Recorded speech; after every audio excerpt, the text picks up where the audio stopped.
Desde Voz de la Tinta, abro un nuevo libro para ti. La gallina degollada, de Horacio Quiroga.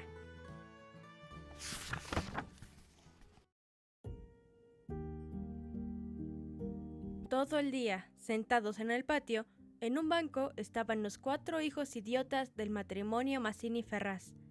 Tenían la lengua entre los labios, los ojos estúpidos y volvían la cabeza con la boca abierta. El patio era de tierra, cerrado al oeste por un cerco de ladrillos. El banco quedaba paralelo a él, a 5 metros, y allí se mantenían inmóviles, fijos los ojos en los ladrillos. Como el sol se ocultaba tras el cerco, al declinar, los idiotas tenían fiesta. La luz enceguecedora llamaba su atención al principio. Poco a poco sus ojos se animaban, se reían al fin estrepitosamente, congestionados por la misma hilaridad ansiosa, mirando el sol con alegría bestial, como si fuera comida. Otras veces, alineados en el banco, zumbaban horas enteras, imitando al tranvía eléctrico. Los ruidos fuertes sacudían a sí mismos su inercia, y corrían entonces, mordiéndose la lengua y mugiendo, alrededor del patio. Pero casi siempre estaban apagados en un sombrío letargo de idiotismo, y pasaban todo el día sentados en su banco, con las piernas colgantes y quietas, empapando de glutinosa saliva el pantalón. El mayor tenía 12 años y el menor 8. En todo su aspecto sucio y desvalido se notaba la falta absoluta de un poco de cuidado maternal. Esos 4 idiotas, sin embargo, habían sido un día el encanto de sus padres. A los 3 meses de casados, Mazzini y Berta orientaron su estrecho amor de marido y mujer y marido hacia un porvenir mucho más vital, un hijo. ¿Qué mayor dicha para 2 enamorados que esa honrada consagración de su cariño? Libertado ya del vil egoísmo de un mutuo amor sin fin ninguno y, lo que es peor para el amor mismo, sin esperanza posible de renovación. Así lo sintieron Mazzini y Berta, y cuando el hijo llegó a los 14 meses de matrimonio, creyeron cumplida su felicidad. La criatura creció bella y radiante, hasta que tuvo 1 año y medio. Pero en el 20º mes sacudieronlo una noche convulsiones terribles, y a la mañana siguiente no conocía más a sus padres. El médico lo examinó con esa atención profesional que está visiblemente buscando las causas del mal en las enfermedades de los padres. Después de algunos días, los miembros paralizados recobraron el movimiento, pero la inteligencia, el alma, aún el instinto, se habían ido del todo. Había quedado profundamente idiota, baboso, colgante, muerto para siempre sobre las rodillas de su madre. «Hijo, mi hijo querido», sollozaba esta sobre aquella espantosa ruina de su primogénito. El padre, desolado, acompañó al médico afuera. «A usted se le puede decir, creo que es un caso perdido. Podrá mejorar, educarse en todo lo que le permita su idiotismo, pero no más allá». Sí, asintió Mazzini. «Pero dígame, ¿usted cree que es herencia? Que...» En cuanto a la herencia paterna, ya le dije lo que creía cuando vi a su hijo. Respecto a la madre, hay allí un pulmón que no sopla bien. No veo nada más. Pero hay un soplo un poco rudo. Hágale examinar detenidamente. Con el alma destrozada de remordimiento, Mazzini redobló el amor a su hijo, el pequeño idiota que pagaba los excesos del abuelo. Tuvo asimismo que consolar, sostener sin tregua a Berta, herida en lo más profundo por aquel fracaso de su joven maternidad. Como es natural, el matrimonio posó todo su amor en la esperanza de otro hijo. Nació este, y su salud y limpidez de risa reencendieron el porvenir extinguido. Pero a los 18 meses, las convulsiones del primogénito se repetían, y al día siguiente, el segundo hijo amanecía idiota. Esta vez los padres cayeron en honda desesperación. Luego su sangre, su amor estaba maldito. Su amor, sobre todo. 28 años él, 22 ella, y toda su apasionada ternura no alcanzaba a crear un átomo de vida normal. Ya no pedían más belleza e inteligencia como en el primogénito, pero un hijo como todos. Del nuevo desastre brotaron nuevas llamaradas del dolor y de amor, un loco anhelo de redimir de una vez para siempre la santidad de su ternura. Sobrevinieron mellizos, y punto por punto repitióse el proceso de los 2 mayores. Mas por encima de su inmensa amargura, quedaba a Mazzini y Berta gran compasión por sus 4 hijos. Hubo que arrancar del limbo de la más honda animalidad, no ya sus almas, sino el instinto mismo abolido. No sabían deglutir, cambiar de sitio, ni aún sentarse. Aprendieron al fin a caminar, pero chocaban contra todo, por no darse cuenta de los obstáculos. Cuando los lavaban, mugían hasta inyectarse de sangre el rostro. Animábanse solo al comer, o cuando veían colores brillantes u oían truenos. Se reían entonces, echando fuera lengua y ríos de baba, radiantes de frenesí bestial. Tenían, en cambio, cierta facultad limitativa, pero no se pudo obtener nada más. Con los mellizos pareció haber concluido la aterradora descendencia, pero pasados 3 años desearon de nuevo ardientemente otro hijo, confiando en que el largo tiempo transcurrido hubiera aplacado la fatalidad. No satisfacían sus esperanzas, y en ese ardiente anhelo que se exasperaba en razón de su infructuosidad, se agriaron.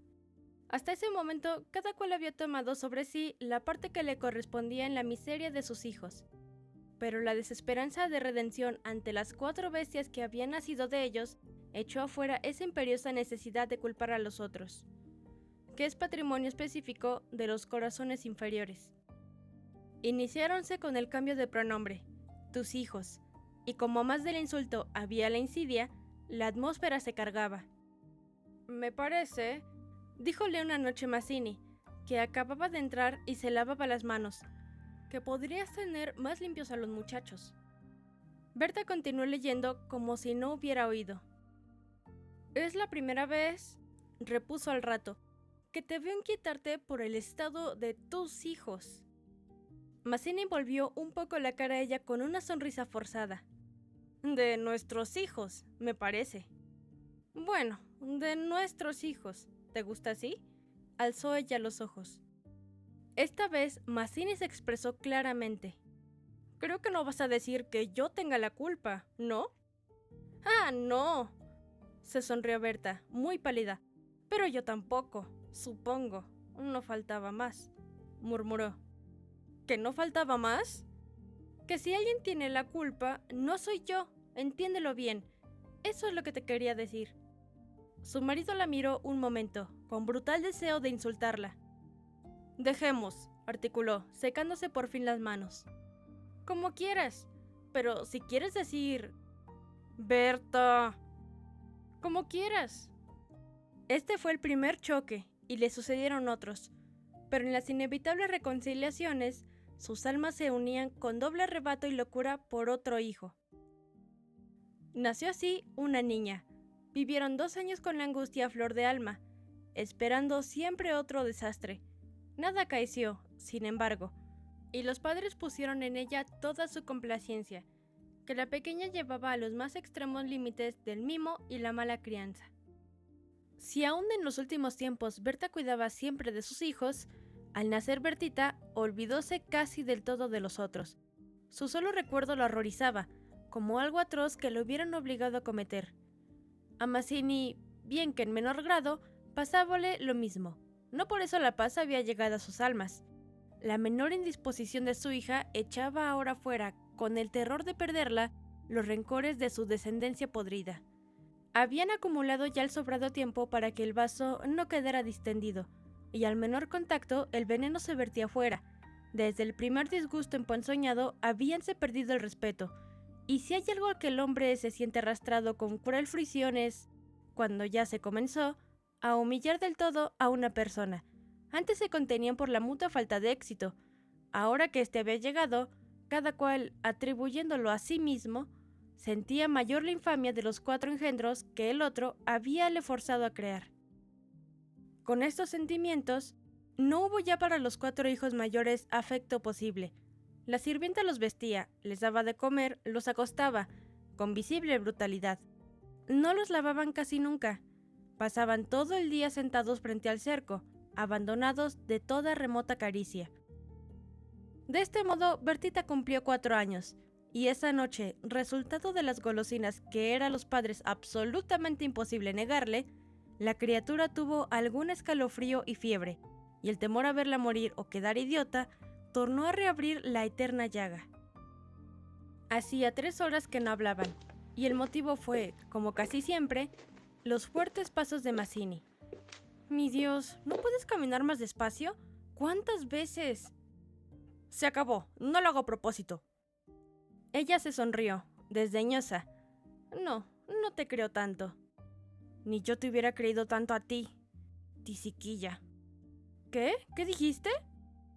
Nada. Sí, te oí algo. Mira, no sé lo que dijiste, pero te juro que prefiero cualquier cosa a tener un padre como el que has tenido tú. Mazzini se puso pálido. Al fin, murmuró con los dientes apretados. Al fin, víbora, has dicho lo que querías. Sí, víbora, sí. Pero yo he tenido padres sanos. ¿Oyes? Sanos. Mi padre no ha muerto de delirio. Yo hubiera tenido hijos como los de todo el mundo. Esos son hijos tuyos, los 4 tuyos. Mazzini explotó a su vez. Víbora tísica, eso es lo que te dije, lo que te quiero decir. Pregúntale al médico quién tiene la mayor culpa de la meningitis de tus hijos. ¿Mi padre o tu pulmón picado, víbora? Continuaron cada vez con mayor violencia, hasta que un gemido de Bertita selló instantáneamente sus bocas. A la 1 de la mañana, la ligera indigestión había desaparecido, y como pasa fatalmente con todos los matrimonios jóvenes que se han amado intensamente una vez siquiera, la reconciliación llegó, tanto más efusiva cuanto infames fueran los agravios.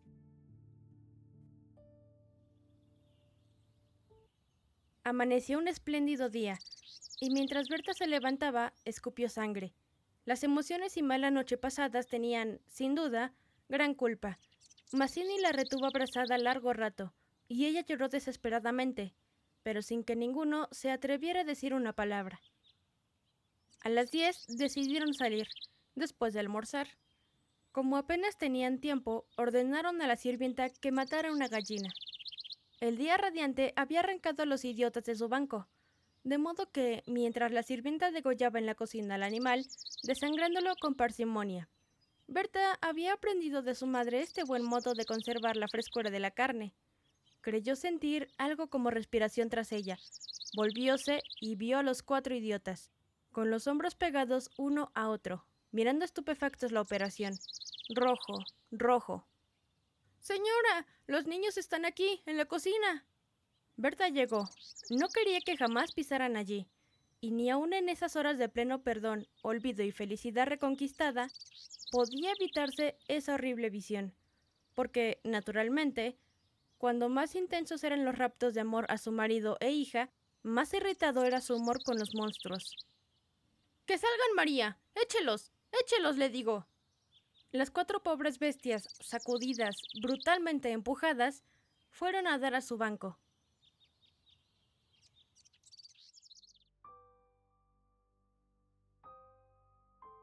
Después de almorzar, salieron todos.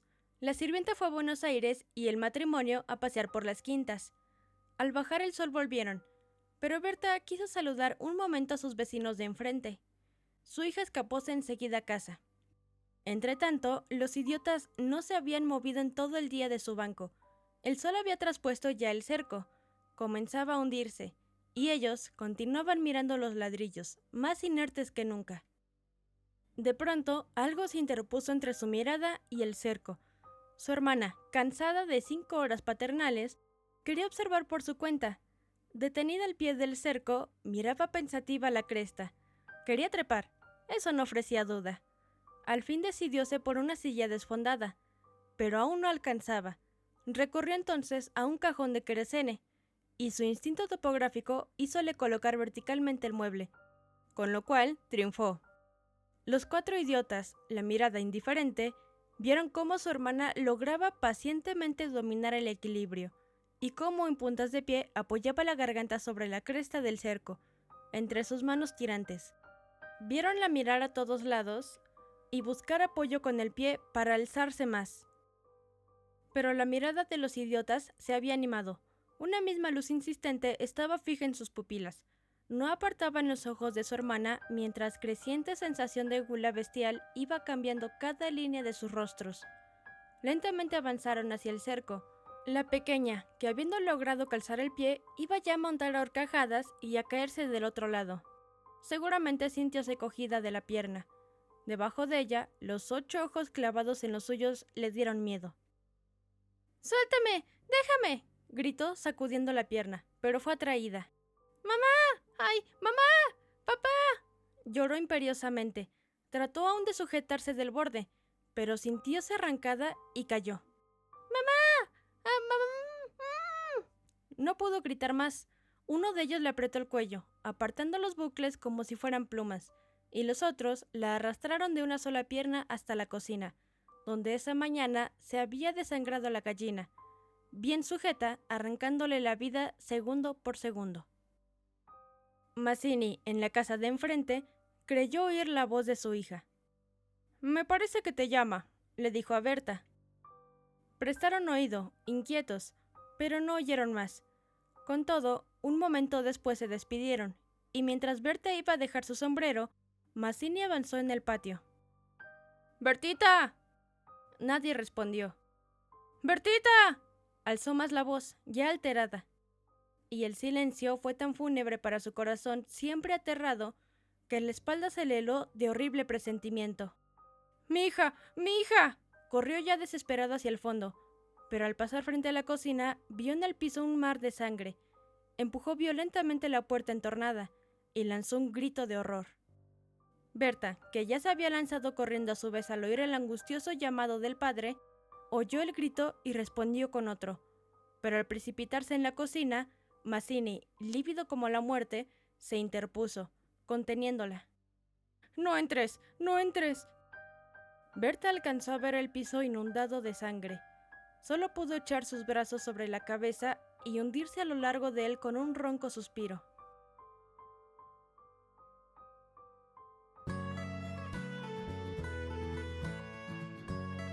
Gracias por acompañarme en esta historia. Si te gustó, dale me gusta, comparte y comenta. Nos escuchamos en una próxima narración.